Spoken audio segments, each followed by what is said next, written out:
Bien, pues nada, sin más, vamos a dar comienzo, ¿vale? A la webinar de esta tarde. Bueno, en primer lugar, bienvenidos a todas y a todos a esta tercera edición de Encuentros en la Fundación. Esta webinar, como sabéis, está realizada desde la FIDAP en colaboración con el Colegio Oficial de Psicología de la Comunidad Valenciana. Yo soy Paula Muñoz y soy vocal de la Junta de Gobierno del Colegio de Psicología de la Comunidad Valenciana. Bueno, como sabéis, dentro de este ciclo de conferencias de académicos de la psicología de España en su tercera edición, pues es un honor para mí presentaros el de esta tarde, que lleva por título Juego patológico, factores desencadenantes y tratamiento.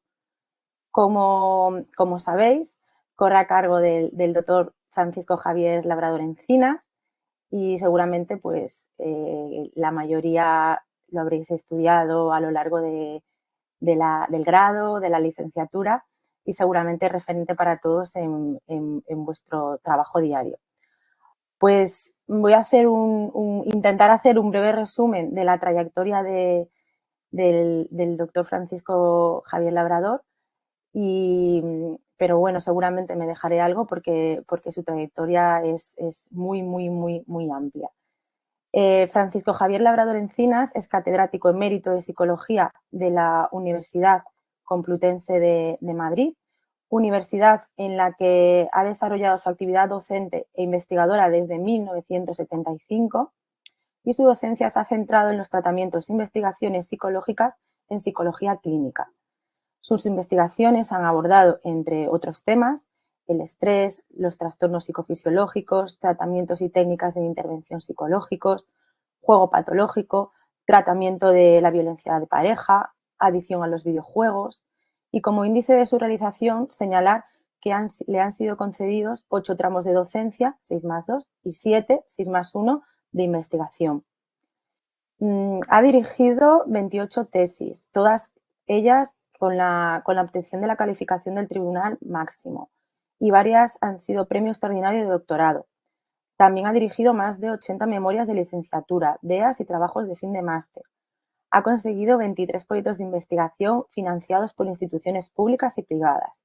También 5 contratos y convenios del artículo 83, entre ellos el estudio sobre la presencia del juego en España en 2013, financiado por la SELAE, que es la Sociedad Española de Loterías y Apuestas del Estado.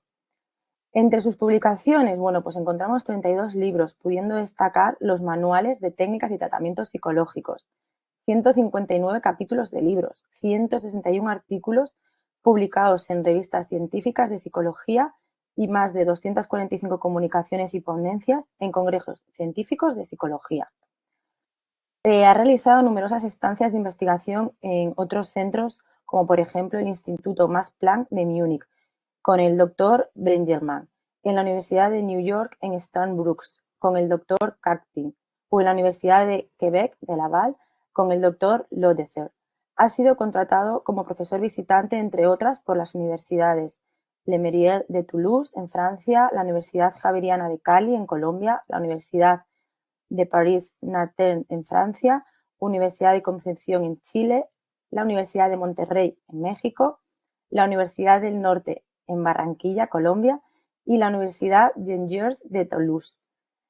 Como veis, continúo, pero sobre todo en el alto reconocimiento que se le ha dado también en cada una de estas universidades por su amplia investigación y su amplia colaboración. Continuando, deciros que es director de la colección de psicología de la editorial Pirámide.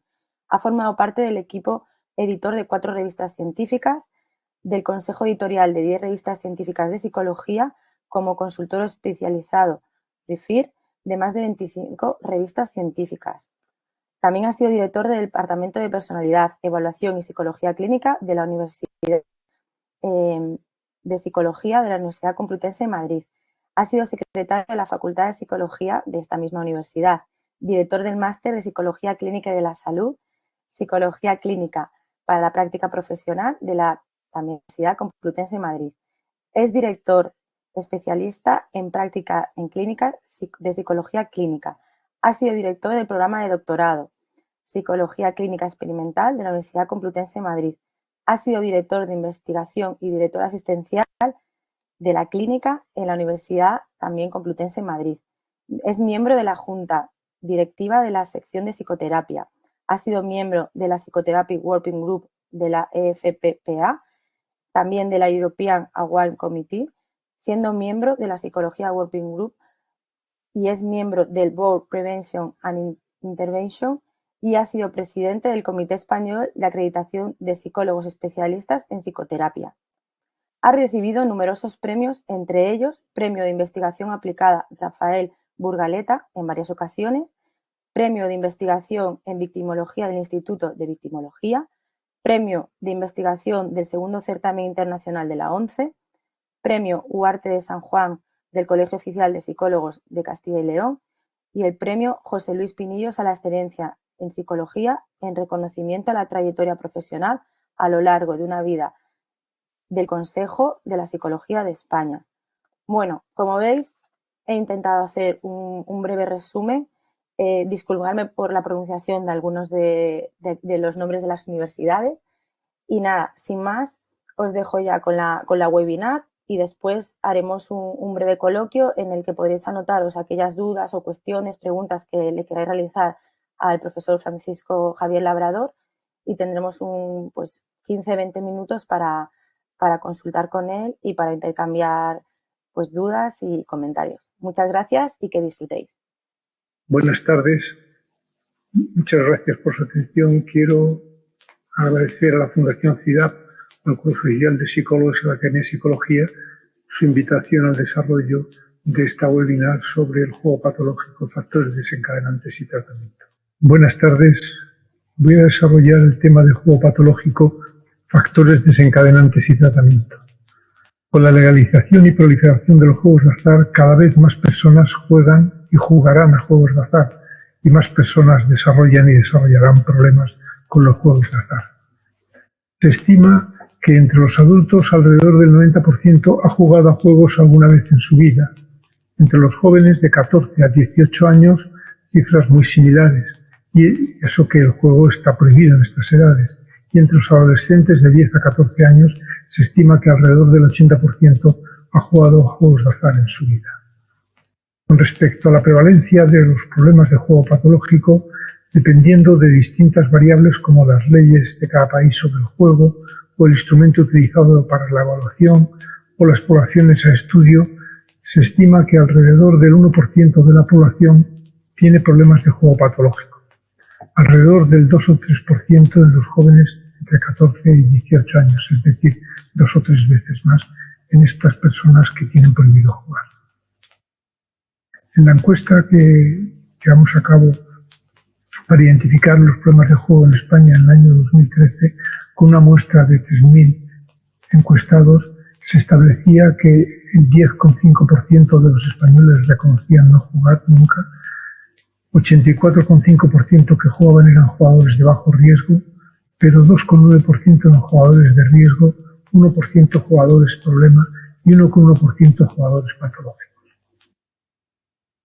La cuestión es bastante relevante. ¿Por qué se mantiene la conducta de juego? ¿Por qué las personas que arriesgan su dinero y su vida en juegos de azar lo hacen? La verdad es que pueden darse muchas razones, pero la razón fundamental es la posibilidad de ganar dinero. Me gustaría resaltar que el problema del juego patológico con mucha frecuencia se identifica con el perder dinero, con el arruinarse, pero ese no es el problema principal, ni mucho menos. El principal problema es perder la vida. Es decir, la implicación exclusiva en el juego, con abandono de otros aspectos personales, familiares, laborales, sociales, hace que el jugador pierda completamente su vida. Vamos a ver qué factores pueden estar desencadenando la conducta de juego y los problemas de juego patológico. Habitualmente se han establecido 3 grupos de factores. Algunos factores relacionados con las características del propio juego y forma de jugar. Está claro que juegos como la lotería son menos adictivos que juegos como los de las máquinas recreativas. Un segundo grupo de factores tienen que ver con el entorno en el que se juega. Entornos más atractivos probablemente faciliten más el juego que entornos menos atractivos. Y en tercer lugar, factores relacionados con las personas que juegan, qué características personales de los jugadores les facilitan jugar y jugar en exceso. Factores relacionados con el juego y forma de jugar. Se señalan 4 aspectos. Voy a resaltar 2 de ellos en primer lugar. La accesibilidad.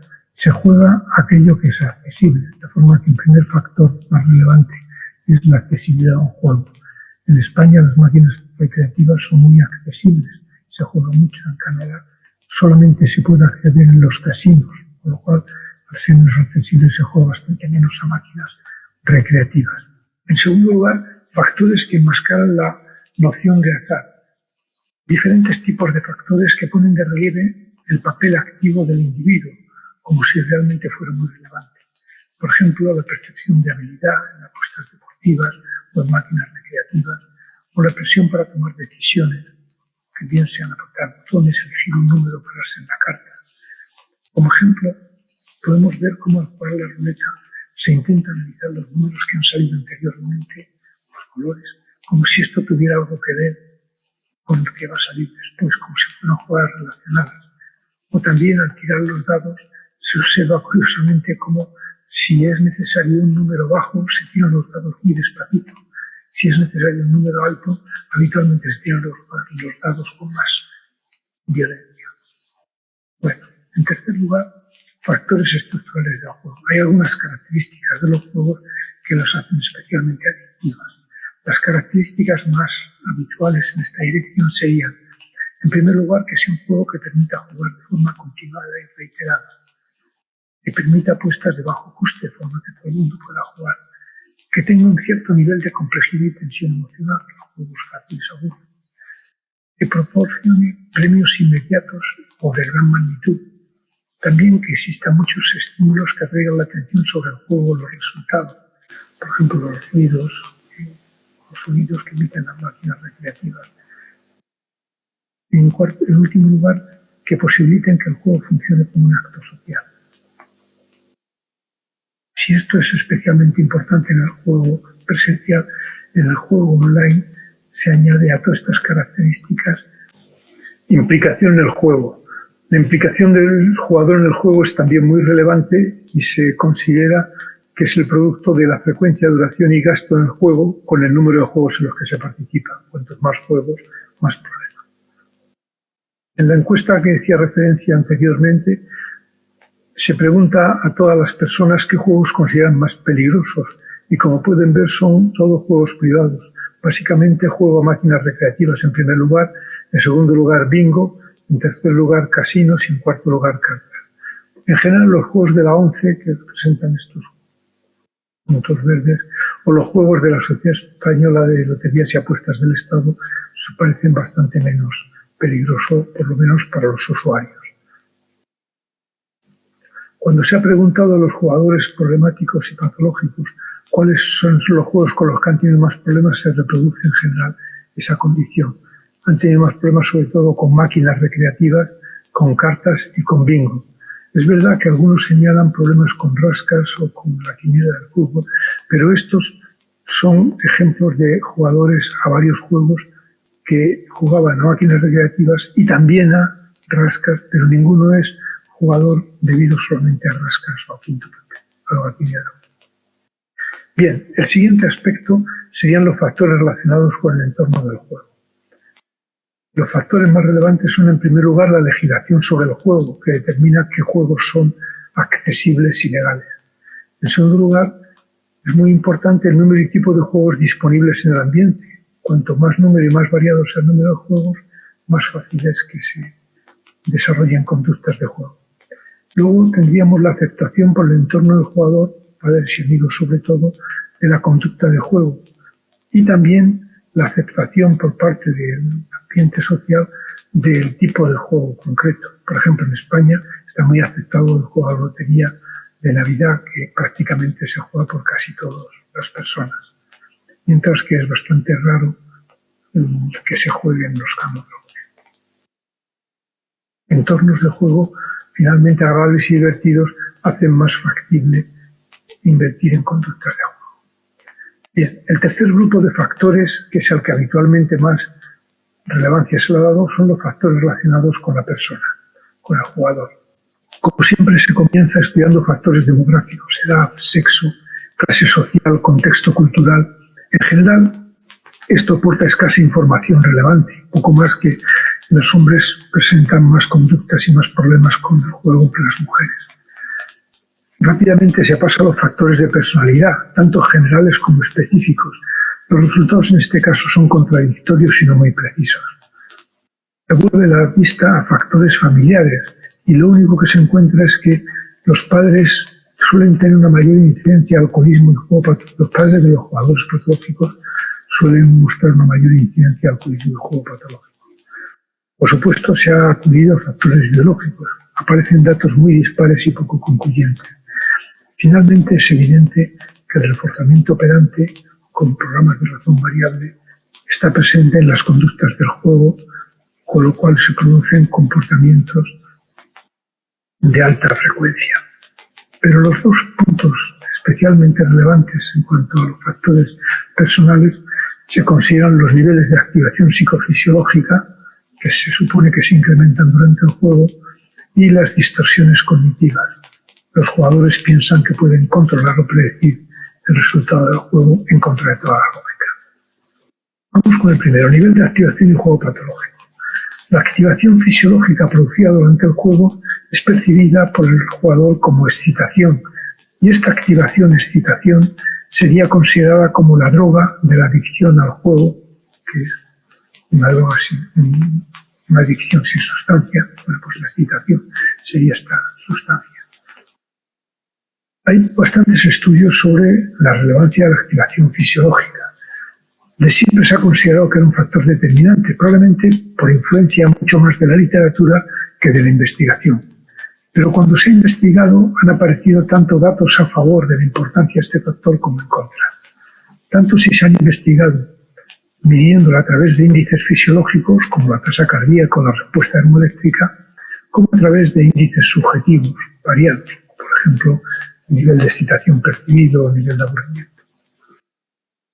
Nosotros hemos investigado en nuestro laboratorio del juego de la UCM cómo funciona o cómo se manifiestan estos niveles de excitación, activación fisiológica en los jugadores durante el juego. Para ello lo que hemos hecho ha sido, en primer lugar, entrenar a los jugadores a decir en voz alta sus pensamientos para poder grabarlos. Después se le daban 100 monedas para jugar a la máquina, que era una máquina comercial, ahora veremos una de ellas. Se grababan sus pensamientos mientras estaba jugando y a la vez se registraban 6 respuestas psicofisiológicas. En algunos momentos se aplican algunos cuestionarios para identificar las variables relevantes. Esto se ha hecho en todos los casos, al menos en 2, y en algunos casos 3 sesiones para aumentar la fiabilidad de los resultados. Aquí tenemos parte del laboratorio de juego con nuestro técnico del laboratorio conectado a los cables y ante la máquina de juego. Bien, el programa de investigación de nuestro laboratorio suponía las siguientes cuestiones. En primer lugar, si tan importante es la activación, los jugadores deberían activarse cuando están jugando, en comparación con cuando no juegan. En segundo lugar, si tan importante es la activación, los jugadores se activarían más que los no jugadores cuando están jugando, incluyendo jugadores sin problemas y personas que no juegan. En tercer lugar, los jugadores con problemas tras el tratamiento reducirían su activación. Por último, los jugadores con problemas tras el tratamiento con éxito, es decir, han cesado de jugar, reducirían más su activación que los jugadores sin éxito, es decir, han vuelto a recaer. Se considera como activación fisiológica tanto la medida de la tasa cardíaca como la respuesta termoeléctrica como medidas fisiológicas, y como medidas de activación subjetivas, estado de ánimo y sensación de excitación. El resultado sería el siguiente.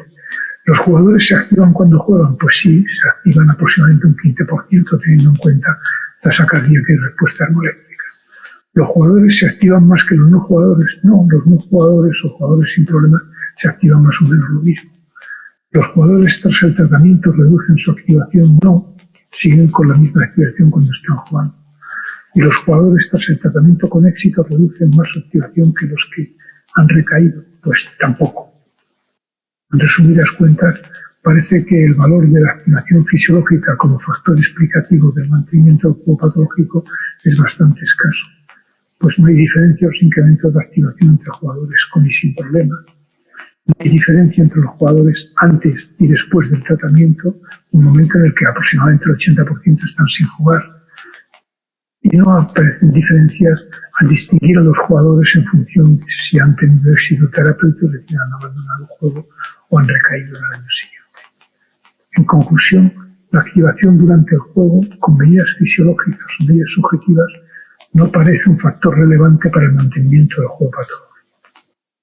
Me gustaría hacer una reflexión en esta misma dirección, y es cómo es posible que cambios toscos en tasa cardíaca o respuesta termoeléctrica, como por ejemplo incremento en índices de activación simpática, puedan explicar aspectos tan precisos como por qué en un determinado momento una persona se acerca al juego y juega o no, por qué a lo largo del tiempo sigue jugando o lo abandona, o por qué cuando su vida está completamente destrozada mantiene el juego o decide dejarlo. Bien, el segundo aspecto más relevante eran los sesgos cognitivos y el juego patológico.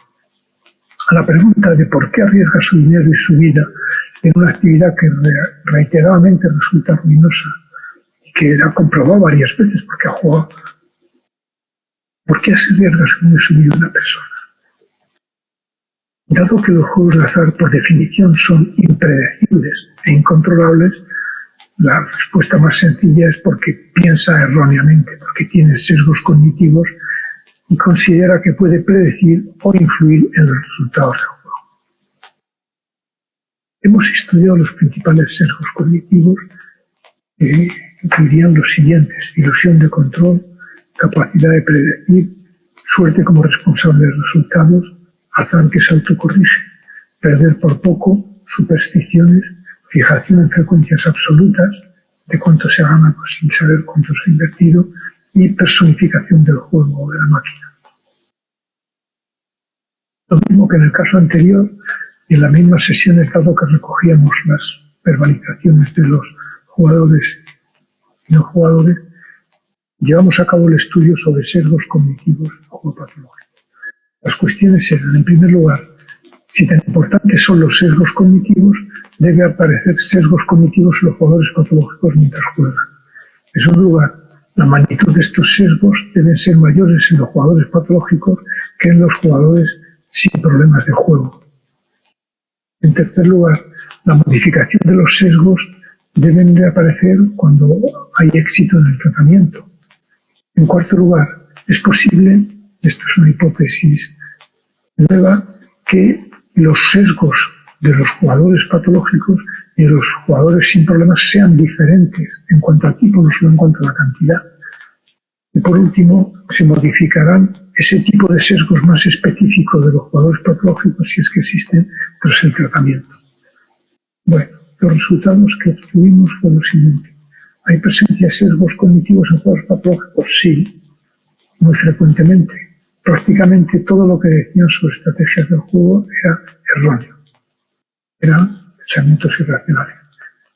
¿Hay diferencia en la magnitud de sesgo en los jugadores patológicos sin problemas de juego? Sí.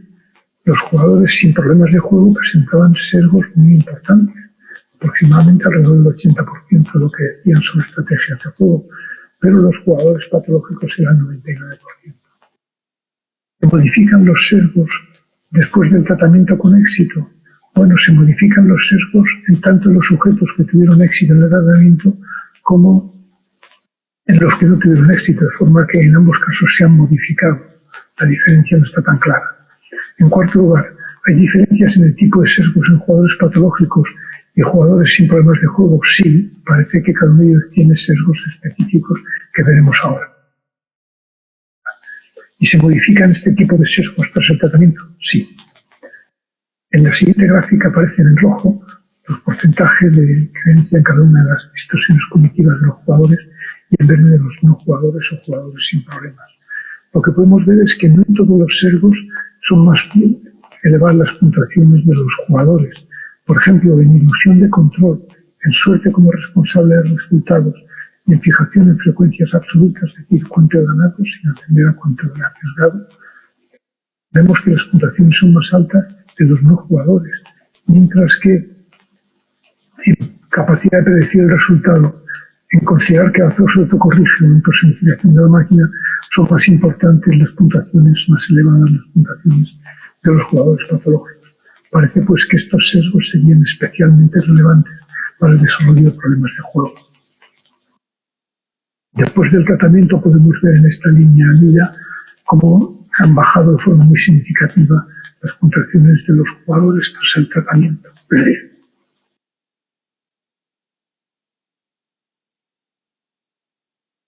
Y vemos que en todos los casos los jugadores patológicos tras el tratamiento se encuentran por debajo de las puntuaciones de los jugadores sin problema. Incluso en aquellos que antes estaban más altos, por ejemplo predicción, por ejemplo hacer autocorrectivo. El único caso donde apenas se aparecen diferencias al final es el caso de personificación en la máquina. Bueno, en resumidas cuentas, valor de las distorsiones cognitivas en el desarrollo del juego patológico. Los jugadores en general presentan más distorsiones que los no jugadores, aunque los no jugadores también presentan importantes distorsiones. Las distorsiones más características de los jugadores patológicos y en consecuencia más asociadas al juego serían la capacidad de predecir, de pensar que la azar se autocorrige y personificar el juego o la máquina, considerarla como si fuera una persona. En consecuencia parece necesario cambiar los sesgos, pero dado que estos aparecen incluso en los jugadores que no han conseguido abandonar el juego, parece que es importante pero no suficiente.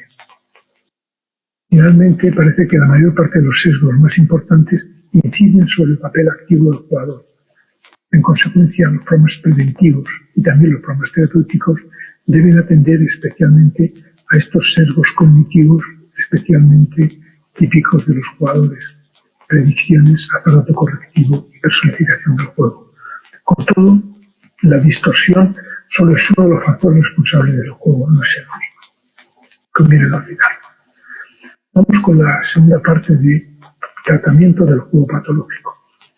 El objetivo terapéutico que propongo es la abstinencia versus juego controlado. Es verdad que en muchos casos puede ser interesante el juego controlado, pero en la mayoría el objetivo de referencia suele ser la abstinencia. Propongo un programa de tratamiento que implica las siguientes técnicas. En primer lugar, control del juego, de los estímulos. Hay que conseguir que el jugador no juegue. En segundo lugar, hay que conseguir que el jugador desarrolle un plan de vida nuevo, tenga nuevos objetivos y desarrolle conductas alternativas a las conductas del juego. En tercer lugar, habrá que considerar y conseguir que aquellos estímulos que desencadenan el deseo de jugar pierdan esta capacidad.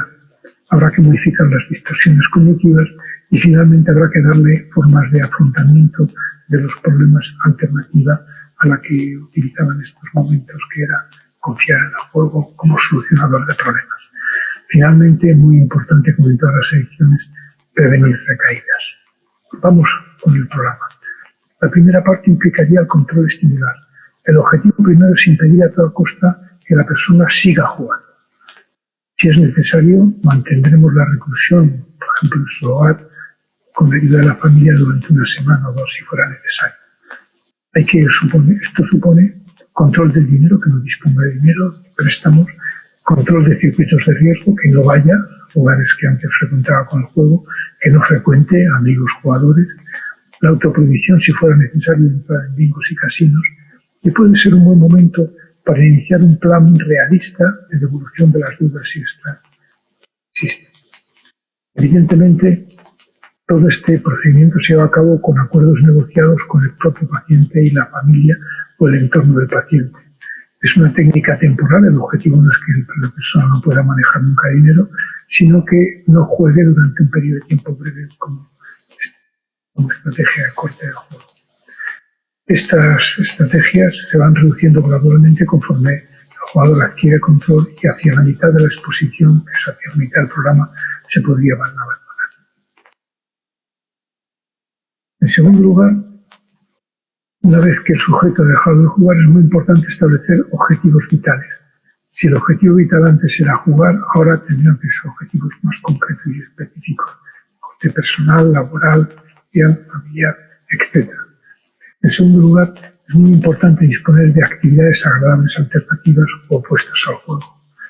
Las técnicas, pues, en primer lugar, establecimiento de objetivos, al principio sobre todo a corto y medio plazo, posteriormente más a largo plazo, y en segundo lugar, programación de actividades cotidianas, de forma que los espacios que antes se dedicaban al juego tengan ahora o estén llenos por otro tipo de actividades. En tercer lugar, lo que intentamos es reducir la capacidad de las distintas claves, es decir, personas, lugares, juegos, estados de ánimo, para provocar la conducta del juego. La forma de lograrlo es a través de procedimientos de exposición. Las características de la exposición del juego patológico vendrían marcadas por lo siguiente. Lo mejor es que la presentación de los estímulos, juegos, lugares, personas, sea en vivo. En segundo lugar, aunque se puede comenzar la exposición inicialmente con la ayuda de un coterapeuta, y suele recomendarse, el punto de llegada es la autoexposición. El jugador se expone él solo a la situación. En tercer lugar, la intensidad de los estímulos debe ser gradual, empezando por estímulos de menos intensidad hasta estímulos de más intensidad. El intervalo de las tareas para casa, es decir, la práctica de la exposición cotidiana, debe ser corto, es decir, debe exponerse diariamente. La duración de las tareas para casa debe ser larga. Cuanto más se exponga, más se facilitará la dedicación. Se estima que al menos deben llevarse a cabo 5 sesiones y deben exponerse al menos a 10 situaciones distintas, como referencia. La exposición suele aplicarse junto con la técnica de control estimular, al principio conjuntamente, luego se irá reduciendo progresivamente el control estimular. Reestructuración cognitiva. El objetivo es modificar las distorsiones cognitivas referidas al juego. Algunos aspectos que pueden utilizarse en esta reestructuración cognitiva implicaría establecer las diferencias entre la conducta del juego del jugador con y sin problemas, un aspecto lúdico frente a un aspecto evidencial, evaluación de los sesgos cognitivos respecto al juego, es decir, qué pensamientos facilitan en términos genéricos a cualquier persona la aparición de conductas de juego problemático. Luego se pasaría a explicar la noción de irracionalidad, por qué un juego de azar es impredecible y controlable, por qué pensar que hay una relación entre un juego y el siguiente cuando son de juegos dependientes del azar e independientes, vienen a mantener la noción de irracionalidad. Explicar la noción de irracionalidad y el concepto de azar como algo no predecible y no controlable, se pasa a identificar las distorsiones del paciente. Habitualmente, si se ha grabado en la línea base las verbalizaciones del sujeto, es un momento para ponerlas e ir buscando a ver qué verbalizaciones, que son muchas, son irracionales.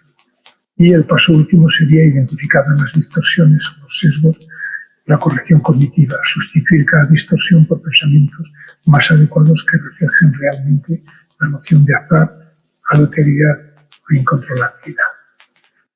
Los 2 pasos últimos, identificación de distorsiones del paciente, puede hacerse incluso in situ, aunque suele ser poco discreto.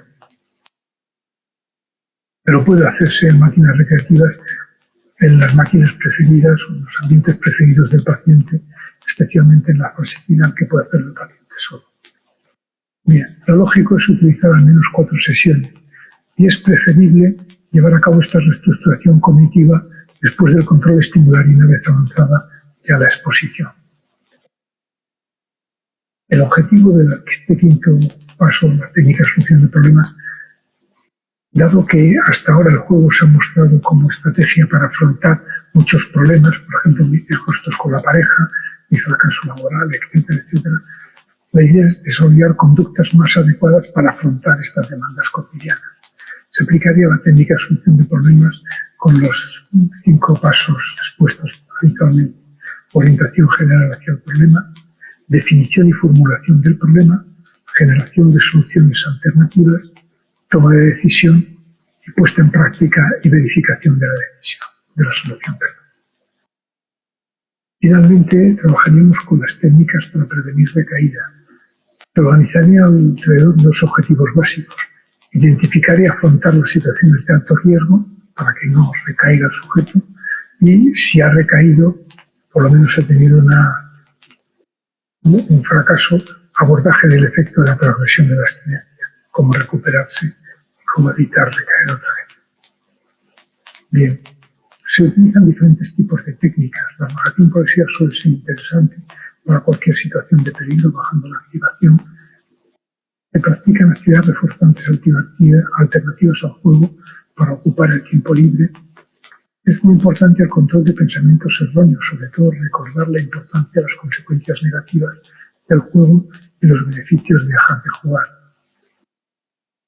Es importante el control del consumo de alcohol, porque puede disminuir el control en situaciones peligrosas para el juego. Son interesantes técnicas de afrontamiento de la presión social, afrontar con eficacia los conflictos, cómo decir que no a una invitación al juego. También es importante el entrenamiento en solución de problemas, como afrontar con eficacia conflictos personales. Algunos aspectos más implicarían reestructuración cognitiva, qué hacer cuando uno está con un estado de ánimo inadecuado, decaído, por ejemplo, o prevención de recaídas, qué significa un episodio aislado del juego y cómo hacerle frente. Bien, voy a exponer los resultados que hemos obtenido en algunos de nuestros trabajos de investigación. En este caso comparábamos el tratamiento individual con el tratamiento grupal con un grupo de control. Cada grupo estaba formado por 20 jugadores con problemas de juego, todos ellos diagnosticados como jugadores patológicos. La primera sesión individual en todos los casos implicaba la explicación del problema, el análisis funcional del problema del sujeto en concreto, establecimiento de las técnicas de control estimular, de devolución de dinero del libro si es que existe, y se comenzaría a formular la jerarquía para la exposición con prevención de respuesta. Después de esto, un grupo sería tratado de forma individual y otro de forma grupal, y el grupo de control era un tratamiento. Bien, las sesiones implicaban la segunda sesión, exposición con prevención de respuesta, establecimiento de un plan de vida nuevo y desarrollo de conductas reforzantes.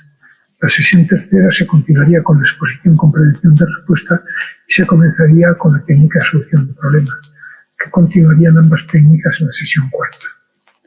La sesión quinta implicaría exposición con prevención de respuesta, solución de problemas y reestructuración cognitiva, que se continuaría esta reestructuración en la sesión 6 y 7.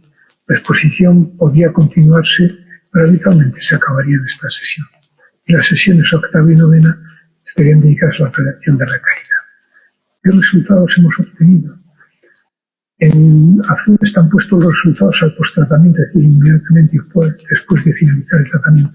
Y en rojo los resultados en el seguimiento al cabo de 12 meses, de un año.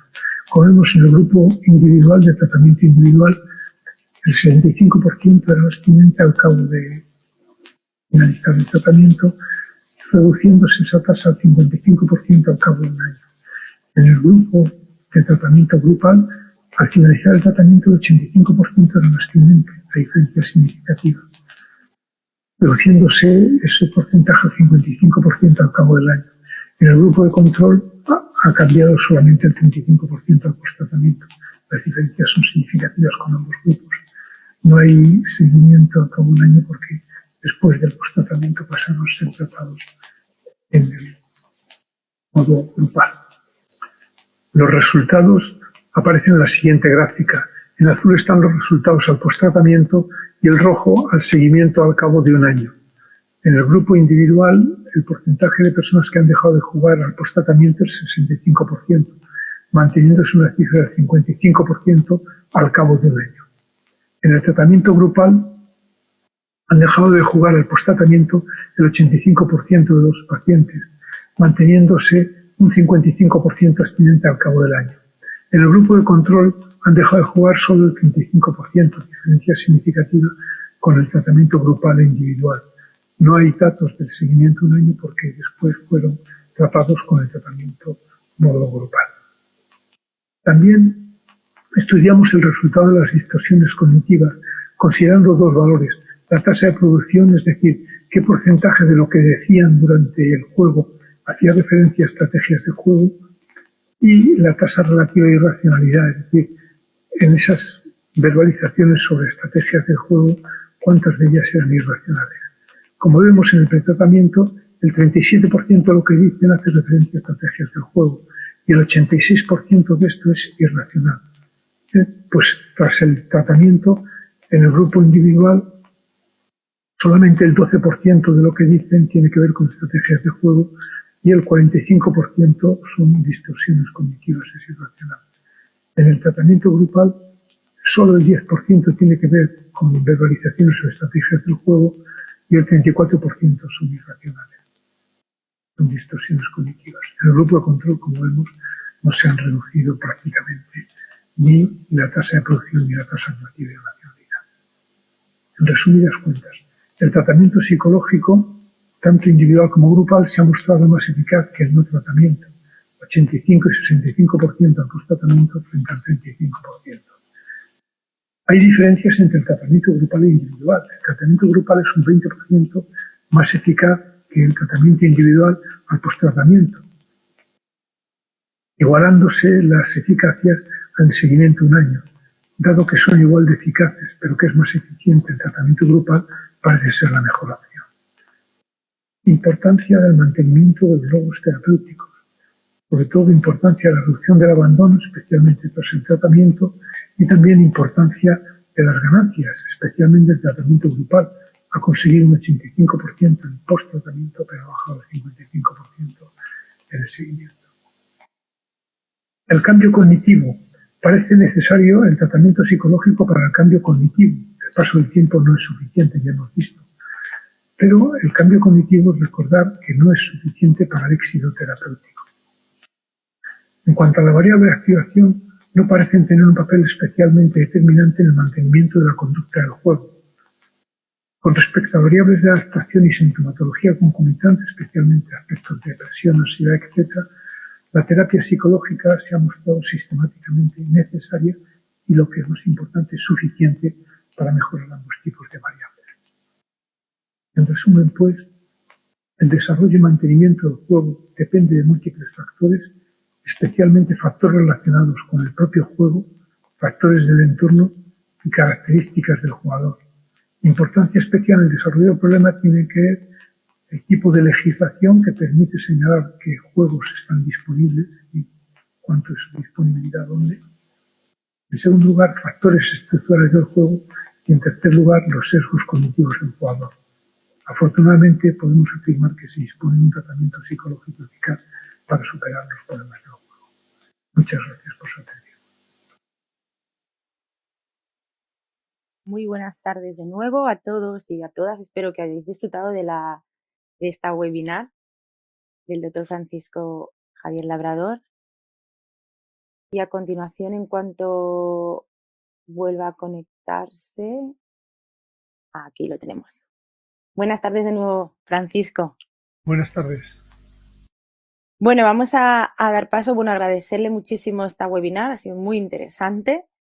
Y ahora a continuación pues tendremos unos 15 minutos más o menos para hacer una ronda de preguntas, de sugerencias, de cuestiones que, mira, nos están empezando ya a dejar comentarios en el chat. Pero bueno, yo me voy a colar y voy a comenzar porque me he anotado algunas cuestiones también para proponerle y alguna pregunta para hacerle. Entonces, la primera pregunta tiene que ver con lo que nos has puesto. Parece que las personas normales, es decir, las personas que no tienen problemas con el juego, ¿no? Pues que también tienen muchos sesgos cognitivos. Entonces, mi pregunta es que, ¿por qué entonces estas personas no desarrollan problemas con el juego? Trabajar con sesgos cognitivos es habitual en cualquier parcela de nuestra vida donde hay mucha información. Reducimos la información y a veces la reducimos incorrectamente y ahí hablamos de sesgo. Entonces, en el juego, que hay mucha información, muchas probabilidades, evidentemente hay también muchas distorsiones cognitivas. Hemos visto que los jugadores tienen bastantes más distorsiones cognitivas que los no jugadores y también de cierto tipo. Eso yo creo que puede ser una de las pistas que estamos trabajando ahora. a ver si es necesario tener ese tipo de distorsiones o prioritario. De todas formas, claro, las distorsiones funcionan en algún momento cuando el sujeto ya tiene una cierta frecuencia de juego. Antes pueden estar funcionando otro tipo de cosas. Yo no me gusta el juego, pero me pongo a jugar un día y tengo un premio realmente importante. Eso me enganchará y cambiará mucho mis percepciones. O la publicidad. Pero sí, sí, parece que eso también tiene otra contrapartida. ¿Hasta dónde tenemos que quitar las distorsiones cognitivas cuando hacemos el tratamiento? Porque quitarlas absolutamente es imposible. Nosotros hemos visto que aproximadamente el 90 y mucho por ciento de lo que los jugadores piensan, los patológicos, es erróneo, mientras que los no jugadores estarían en valores algo menores, 70 y mucho, 80. Pues a lo mejor bajar ese 15 o 20% puede ser suficiente. También es verdad que podemos asegurarnos bajando mucho más y hacer una labor de reestructuración cognitiva más importante. Pero bueno, está claro que eso es relevante. Vale, muchísimas gracias. Y otra también que le quería preguntar es ¿por qué no realizar antes de la exposición a las claves que desencadenan el deseo, ¿no? de jugar la reestructuración cognitiva de las ideas irracionales? Claro, lo lógico, la mayor parte de las tareas parecidas a estas con adicciones es hacer primero una reestructuración cognitiva que entienda bien la situación y luego exponerle. Sin embargo, nosotros hemos utilizado ambos procedimientos, exponerle y luego hacer reestructuración cognitiva y reestructuración cognitiva y luego exponerle, y empíricamente hemos tenido mejores resultados con la otra versión. Es mejor exponerles primero y luego hacer la reestructuración cognitiva. Quizá porque hemos observado que al principio se creen poco o se aburren con las consideraciones teóricas sobre las distorsiones. Entonces ellos necesitan realmente sentir aspectos mucho más implicantes, como es la historia esta de la exposición, pero es unos resultados que hemos obtenido empíricamente de forma reiterada. Tampoco tenemos muy claro el por qué en este caso es así y en otras adicciones y en otros momentos es más interesante primero la estructuración y luego la exposición. Vale. Muchísimas gracias, Francisco. Pues a ver, voy a comenzar con algunas de las cuestiones del chat. Y a ver, mire, Águeda nos pregunta, bueno, le agradece su exposición y nos pregunta que si se podría ejercer un control social sobre los jugadores patológicos a través de su desviación a la práctica deportiva. Bueno, un aspecto importante en el programa de tratamiento era unos nuevos objetivos vitales, que pueden ser objetivos vitales de mejora de la salud física o de la práctica del ejercicio, por supuesto que sí. Cualquier cosa que sustituya, aunque sean cosas estúpidas, recortar cartones. Si esto sustituye el juego de personas que tienen serios problemas con el juego, bienvenidos sean. Lo que pasa es que recortar cartones no tiene mucho gancho habitualmente. Entonces es mejor, pues sí, yo creo que la práctica deportiva siempre es una cosa buena. La cosa es bastante clara. Si yo estoy todo el día reuniéndome con las mismas personas que están dando vueltas a qué interesante es jugar, yo sé jugar, yo tengo una estrategia, si el centro de mi vida es el juego, difícilmente voy a salir de él. El centro de mi vida tendrán que ser otras cosas, la familia, el trabajo o el deporte. Muy bien, muchas gracias. Mire, Carmen López nos pregunta si en la intervención preventiva, en prevención en adolescentes, sería recomendable abordar también los sesgos de control o sería mejor centrarse exclusivamente en los sesgos de predicción. Yo por si acaso utilizaría los dos. Sobre todo hay un problema con la gente joven y es que muchos de ellos vienen de los videojuegos donde si tú practicas mejoras. Pero claro, en el juego por más que practiques no mejoras nunca. Da igual cuánto hayas practicado. Pero ellos pueden establecer esa falsa conexión. Voy a practicar más, voy a utilizar más y acabaré llegando a dar con el resultado. Entonces, yo creo que es muy importante el sesgo de predicción, pero también yo utilizaría el sesgo de control. Muchas gracias, El sesgo de Francisco. control es que yo soy capaz de controlar el juego. Efectivamente, no que el juego me controle a mí, ¿no? Exactamente. Que es la realidad. Irene Cisca nos pregunta si la efectividad del tratamiento, bueno, efectivamente que el tratamiento grupal es más efectivo, pero si se recomendaría también hacer una parte de tratamiento individual, no solamente la grupal.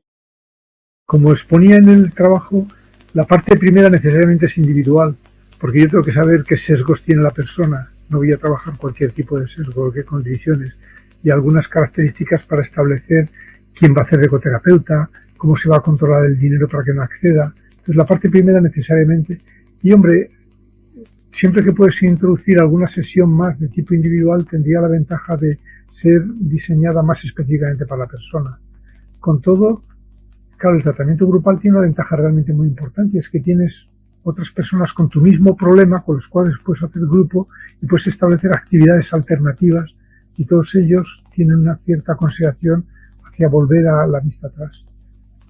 Cristina Martínez también nos comenta que si desde el principio del tratamiento es aconsejable pagar las deudas creadas. En contra de lo que supone muchas veces, el problema del juego no es arruinarse, y no hay tantos jugadores que tengan deudas tan elevadas. Muchas veces las deudas más frecuentes son deudas, pongamos, relativamente pequeñas, por debajo de los 1.000 euros, que para según qué personas, especialmente si son jóvenes, pueden ser importantes, pero no son cosas descoordinadas o descompensadas. Entonces, dependiendo de cuál es la cantidad que se deba y el sistema que se pueda establecer alternativo de recuperación de ese dinero. Por ejemplo, si es un chaval de 14 años y no tiene ninguna forma de conseguir dinero, lo más que se puede hacer es que los padres por algunas tareas les vayan dando unas ciertas cantidades y de esta forma pueda devolver, pero a lo mejor esto le lleva bastante tiempo. A lo mejor esto no es lo primero y más interesante. Mejor es enganchar en el programa y luego establecer ese tipo de sistemas. Efectivamente. Muchas gracias, Francisco. Rosa Ortiz también nos pregunta si el juego patológico y si los videojuegos tienen características parecidas. Sí, muchas de ellas son características parecidas, especialmente si consideramos el juego online, que es más próximo que... Pero hay también diferencias importantes.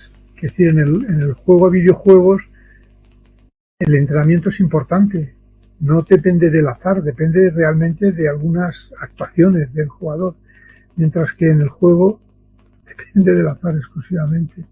Entonces, por más que se juegue, y eso es una cosa que nadie acepta con claridad, porque la explicación del azar es un poco estúpida, ¿no? ¿Por qué pasa esto por azar? No, alguna causa tendrá que haber, ¿no? Y sin embargo, en el juego a videojuegos no es azaroso. Quizás sea más complicado o menos, pero si tú practicas puedes mejorar. De forma que muchas de las creencias irracionales, que son irracionales en el juego patológico, no son irracionales en el juego a videojuegos. Por ejemplo, yo tengo un procedimiento para ganar, es posible. En el juego no, pero en los videojuegos sí. Son parecidos. María... Sí, disculpe. Que no son suficientemente diferentes. Sobre todo en lo que se refiere a creencias irracionales o al papel que ellas tienen. Muchas gracias. María del Valle nos vuelve a hacer un comentario sobre la prevención en adolescentes y su duda es ¿qué áreas consideraría usted más importantes para trabajar en la prevención? Yo creo que el cambio cognitivo es muy importante. Hay unos programas muy interesantes del profesor Laucer que es invéntese usted un juego. Y ahora mire a ver cómo usted, que es el empresario, va a ganar en ese juego. De forma que pueda verse la realidad desde otro punto de vista. Usted tendrá que ver que no puede recuperar más dinero que el que legalmente le está exponiendo Hacienda, por ejemplo, en nuestro país, o en este caso las comunidades autónomas, si hablamos de máquinas recreativas, entre un 70 y un 80%. O sea que tiene que volver en premios todo eso. Entonces, ¿de dónde va a sacar el dinero? ¿Qué va a hacer? U otras consideraciones más sencillas, y es simplemente el papel del empresario. Si tú y yo jugamos a un juego que es tirar la moneda al aire y tiramos 100 veces, es posible que tú hayas ganado 50 y yo 50, tú 100 y yo 0, pero el dinero se queda ahí. Cada uno ha puesto 100 euros, al final tenemos en total 200 euros. Pero claro, si jugamos con una casa de apuestas, en cada jugada gana el que gana y gana un porcentaje la casa de apuestas, de forma que si hacemos 100 jugadas probablemente ya no quede nada de dinero, entonces la lleva a la casa de apuestas. Claudia Montserrat nos agradece muchísimo su exposición y comenta que seguramente que en ocasiones por vergüenza, por rechazo, bueno, pues por no ser aceptado, ¿no? El sujeto no reconoce el problema y debe ser pues muy complicado pasar de un tratamiento individual a un tratamiento grupal. ¿Cómo se hace esa transición o cómo se trabaja en ese aspecto? Bueno, esa transición es complicada, pero es mucho más complicado reconocer que se tiene un problema de juego. Entonces quizá el esfuerzo debería ir sobre todo en esa primera parte, porque una vez que tienen claro un problema de juego, es más fácil luego derivarle a un tratamiento individual o grupal. Además que no para todo el mundo es adecuado un tratamiento grupal, de verdad, algunas personas van a funcionar peor allí. Pero yo utilizaría sobre todo, o pondría en relieve sobre todo el esfuerzo que hay que hacer para que una persona considere que tiene un problema de juego. Porque como la mayor parte de las adicciones, yo no tengo un problema, cuando quiera lo puedo dejar, es lo que piensa. O ya voy a ganar esto último, porque está muy fácil, esta vez lo voy a ganar y a partir de ahí lo dejaré, como si realmente ganar esto fuera tan sencillo como él piensa. Entonces, quizá la entrevista motivacional o algunos procedimientos de hacerle dudar de sus afirmaciones podría ser un buen sistema para hacerle opinar que tiene un problema y que debe acceder a una ayuda psicológica. Efectivamente. Muchas gracias, Francisco. Mire, Didling también, bueno, le agradece muchísimo la webinar y nos pregunta si podría poner algún ejemplo de ítems que incluye en la jerarquía de exposición. Claro, depende mucho de cuál es el tipo de problema, pero supongamos que el más frecuente de lo que nosotros hemos visto es juego a máquinas tragaperras. Pues uno de los ítems podría ser: estoy en el bar favorito donde está mi máquina tragaperras y veo que alguien está jugando. Pues estoy en el bar favorito y veo que mi máquina favorita, que es mi bar habitual, y veo que mi máquina favorita está libre. O paso por la calle donde está mi bar, o tengo 25 euros que puedo jugar a las máquinas tragaperras si estoy yendo hacia. Podrían ser ítems. Lo más habitual es que, o lo más interesante es que sean ítems que puedan aplicarse en directo, porque esto es fácil. Pero bueno, tampoco pasa nada si en algunos de ellos trabajamos de forma imaginaria. Muchas gracias, Francisco. Mire, María del Consuelo, desde el Instituto Valenciano de Ludopatía y Adicciones No Tóxicas, que nos comenta que llevan, bueno, más de 35 años abordando la ludopatía, que le gustaría preguntarle si considera que las normas contemplan adecuadamente las medidas suficientes para proteger a los menores, sobre todo en el juego online. Yo creo que no, por definición. Un intelectual nunca debe estar con el gobierno, siempre debe estar crítico, hacer de Pepito Grillo. Pero vamos, tenemos una carrera realmente complicada, y es que por cada paso que avanza la legislación, los juegos avanzan 14 pasos. Entonces vamos siempre con la sensación de que esto era para ayer, no para mañana. Entonces sí, yo creo que no, es verdad que ha habido unas modificaciones relativamente recientes, pero yo creo que hay bastante que trabajar todavía. La idea es buena, pero es que hay mucha más gente desarrollando programas de juego que tratando de curar los problemas que causan. Y luego, claro, tampoco tiene mucho sentido opinar que se va a acabar con el juego para que no haya problemas. Tendríamos que acabar con infinitas cosas, con el vino, con el cine, con las películas de terror, no es mi idea prohibicionista ni mucho menos. Pero sí que es verdad que es lógico la legislación, pues como nos ha pasado con la realidad virtual, la legislación que acaban de sacar o que acaban de acordar sobre realidad virtual, pues es que está muy separada de los desarrollos actuales de realidad virtual. Porque los expertos son los que hacen los juegos y los que hacen la legislación, pues quizás son menos expertos. Efectivamente, al final son muchos frentes abiertos. Nosotros no podemos abarcar todos, pero bueno. Mire, Francisco, también José Vicente pregunta si se podría considerar que existen sesgos cognitivos entre hombres y mujeres y si considera importante dar también pues una visión de género a la hora de abordar la problemática. Obviamente la perspectiva de género es muy importante. Aproximadamente 1 de cada 10 jugadores es mujer. Jugadores problemas, quiero decir. Bueno, según encuestas más recientes, probablemente esa tasa haya subido a 4, o 1 de cada 4, 1 de cada 5. pero lo que sí es verdad es que muchas menos mujeres de las que corresponderían acuden a consulta, porque probablemente esté bastante peor visto problemas de juego por lo mismo que problemas de alcoholismo en mujeres que hombres. No me diga usted por qué ni que eso es verdad, ni que eso tiene razón, pero es así.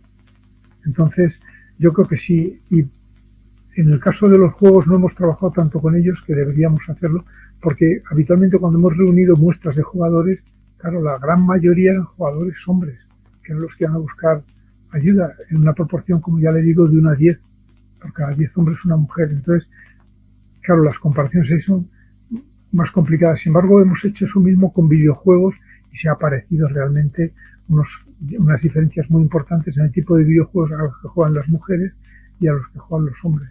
De hecho, acabamos de publicar un artículo con una cuestión un poco capciosa, con una pregunta un poco capciosa. ¿A qué juegan las mujeres? Que hace referencia a eso, al tema de juegos a videojuegos, pero no a juegos de azar. Pero sí, yo creo que la perspectiva de género es claro, tanto porque aparecen mucho menos problemas en mujeres que en hombres. Punto segundo, la mujer pasa mucho más rápidamente de iniciar a juego a tener problemas de juego que el hombre. Y en tercer lugar, proporcionalmente muchas menos mujeres que piden ayuda por sus problemas de juego que los hombres. Y quizá cuarto es que socialmente yo creo que hay discriminación y que se ve peor este problema en las mujeres que en los hombres. Bueno, podría seguir enumerando más cosas.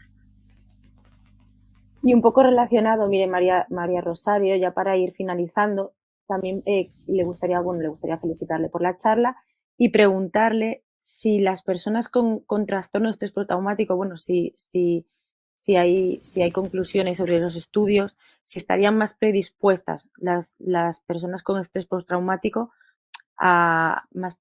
tienen más predisposición a sufrir problemas de adicciones en general. Hombre, sí, de adicciones en general sí, pero más bien adicciones químicas que adicción al juego, salvo que el juego sea considerado como una forma de estrategia de aislarse o manejar situaciones.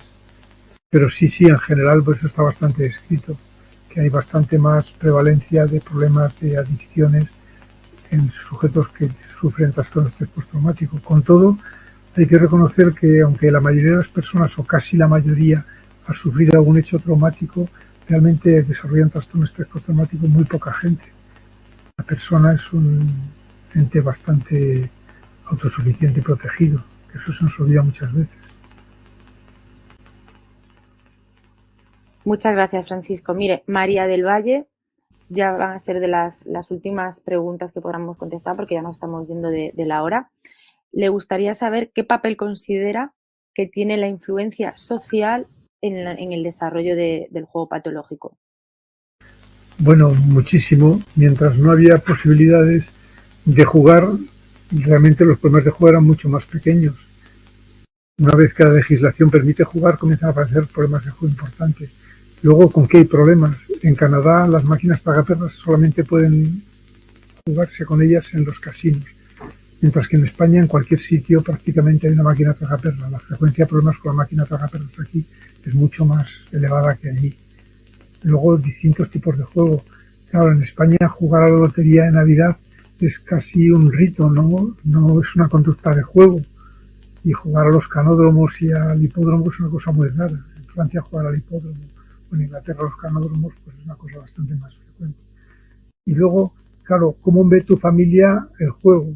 Si de pequeño te ibas a hablar con tu padre y te dejaba 2 monedas para que metieras, cosa que vemos todavía en algunos casos, pues hombre, es más fácil que tengas una cierta atracción por el juego que si siempre la han demonizado en casa. Exacto. Mire, Yanire comenta, bueno, le felicita y le agradece muchísimo su exposición y pregunta si la persona con adicción al juego patológico ya no podría jugar nunca más. No, eso es un poco como el problema del alcohol.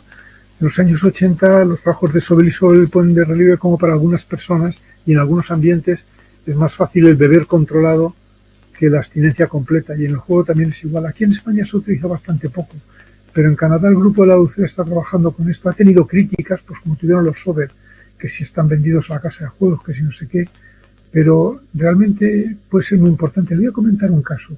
Cuando estuve en el laboratorio del profesor Laucer estaban viendo, bueno, distintos pacientes y pude observar el tratamiento. Entre otros llegó uno que tenía como límite el jugar controlado 200 euros, $200 a la semana. Entonces venía totalmente hundido porque había jugado 700 euros. Entonces la terapeuta, que era realmente buena, dijo: usted me dice que realmente el viernes jugó 700 euros, ¿verdad? O sea, que se saltó la norma, perfecto. ¿Y el lunes? No, el lunes la acepté.